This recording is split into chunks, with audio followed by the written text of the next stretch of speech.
त्याबद्दल तुम्ही आम्हाला थोडक्यात सांगू शकता?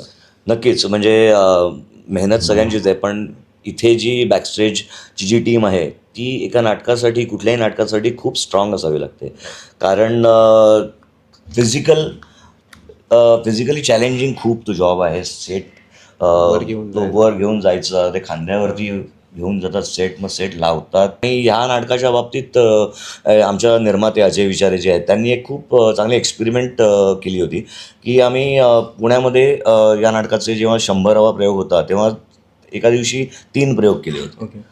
आणि म्हणजे वेगवेगळ्या थिएटर्सना. त्यामुळे तो सेट लावणं तिथे आणि मग वेळेत तो नाटक संपल्यानंतर काढणं परत काही डिसेंबल काही करणं. मिनिटात तो सेट काढणं, परत तो ट्रॅव्हल करून घेऊन लोड करणं, मग परत तो दुसऱ्या थिएटरला अनलोड करून परत तो सेट लावणं, परत काढणं, असं 3दा केलं आहे आम्ही. मुंबईत 2दा झालेलं आहे, पुण्यामध्ये 1दा झालेलं आहे ते.